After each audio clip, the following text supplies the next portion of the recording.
Welcome to the very last chapter of Erik the Viking. So we are reading from page 181, How Erik Returned Home. And so Erik and his men returned home, following the tunnel that Blue Blade cut under the seabed and then up to the surface. And when at last they stepped up into the sunlight and saw that they were indeed on the shore of their own land, they kissed the ground and gave thanks that they had returned, safe after so many adventures.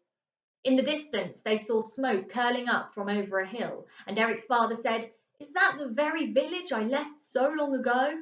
And the tears came to his eyes. And as they looked they could hear, faintly in the distance, the early morning sounds of the village awakening. Cows lowing, dogs barking, and each of them laughed inside himself with joy to think of the surprise and happiness that they would bring with their arrival. So without more ado they set off towards their home. But they had taken no more than a couple of steps when Erik stopped dead in his tracks. "Let's hurry," cried Sven the Strong. "I cannot wait to see how my children have grown." But Ragnar Forkbeard looked at Erik and said, "What is it, Erik?" "Is it him?" whispered the blind Thorkild. "Yes," said Erik, and he pointed to a dark figure sitting upon a rocky crag that overhung the wild sea. "Death is waiting for his game of chess." And you can see up there, Death sitting at the top. Quite high because you can see Erik down there. Then the comrades clustered around Erik. They begged him at least to show himself at home before he went to meet death, but Erik turned away from them and said, "I must go. I have no choice." "Nobody can win a single game against death," cried Sven the Strong. "Don't go, Erik." But Erik was already striding across the shore towards the rocky crag where Death sat waiting. "Here I am, Death," said Erik, and Death turned the board so that the white pieces were in front of Erik. "Are you not afraid of losing?" asked Death. "I am not afraid of you," said Erik, "and whether I win or lose, I enjoy a game of chess, so let us begin." And he moved a white pawn, and Death moved his queen's knight. So they played, with the sea pounding against the crag below them, and the wind racing onto the shore and off towards the wild mountains that hung above them. And the sun climbed high into the sky, while Erik's companions waited and watched from the distance. The sea roared and the wind blew, and still Erik and Death sat at their game on that rocky crag. Then the sun began to slip away towards the west, and still Erik and Death sat and played at chess. "Erik cannot win against such an opponent," grieved Erik's father, but Thorkild said, "Let us wait and see." Just then Death took one of Erik's pawns and looked into Erik's eyes and said, "Why do you play against me? You know you cannot win." And Erik replied, "I enjoy a game of chess. I'll play against anyone who will play me." And he took Death's castle. Death looked angry, and there was a rumble of thunder on the horizon, and Erik thought he could hear the wolves of Wolf Mountain howling far across the seas.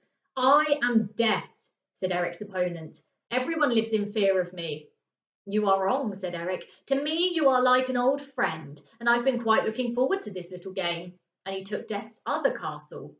The sky went dark, and the thunder roared all along the shore, and echoed back against the mountains, and Erik thought, for a moment, he heard the gulls calling to each other as he had in the Talking Valley, and for another moment he thought he heard the ocean booming as it struck the crag, saying, "You cannot win!" And the mountains echoed, "Win, win, win." "I am Death," said Erik's opponent. "All men are at my beck and call, and every man must come as and when I choose." "Nonsense," said Erik. "A man may choose death at any instant he wants. For example, I have only to step off this crag if I choose. I do not need you to call me." And he took Death's bishop. Then a flash of lightning streaked across the sky and seemed to strike the very mountains, and the crash of thunder drowned the roaring of the sea, and Erik's men shivered with fear as the rain began to fall upon them. And then Death took Erik's queen and said, "None shall escape me, Erik. Neither you, nor your father, nor your men. Each and every one of you shall be mine, and nothing of you shall remain. Do you hear? Nothing." And Erik felt a shudder of cold go through his body as he stared at the board. But even as he did, he heard a voice say, "You are wrong." Erik looked up, and the breath left his body, and his heart stopped beating for an instant, as if Death were already snatching at him.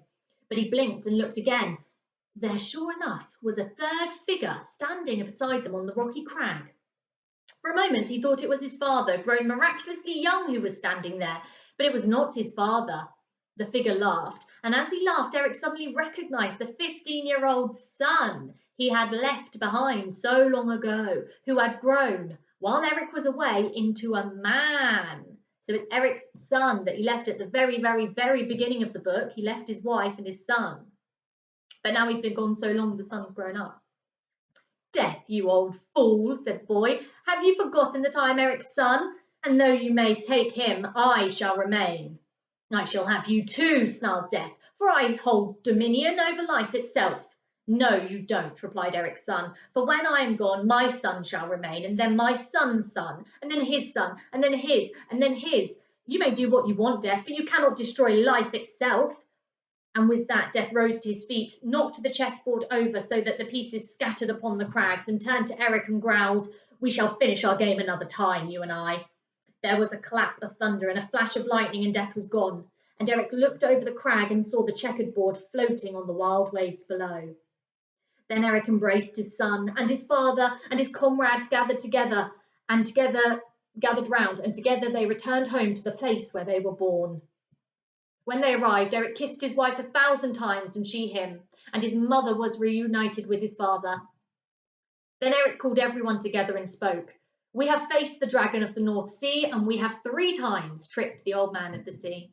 We have been turned to stone, we have fought the dog fighters, we have travelled across bitter snows, we have crossed Wolf Mountain, we have faced spirits and trolls, and the great bird of doubt. We have heard the talking valley, and we have been to the edge of the world and over it. We have visited the secret lake, and we have found the land where the sun goes at night, and all we have brought back are these 4 gifts of air, fire, earth, and water."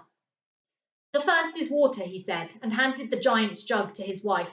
"Now we shall never go thirsty again." "The second is earth," and he handed the golden moon to his father and said, "With the wonderful earth in this moon we shall never go hungry again."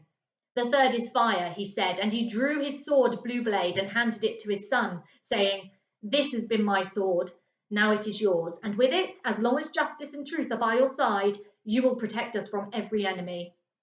Then Eric's son held Blue Blade high above his head, and the star sword within started to sing, and it glowed like fire. "The 4th gift is a poor one," said Eric, "but I give it to you all, for it is the breath in my body, and as long as I have it, I shall use it on your behalf." Then they lit a great fire in memory of Golden Dragon that still lay beneath the bottom of the ocean. And they pledged themselves to build a new ship as soon as winter was past.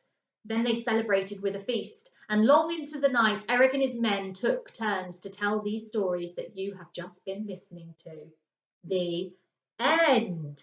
And a really lovely picture of the end of their village, one of the houses in their village, which looks just like the Viking houses that we were learning about.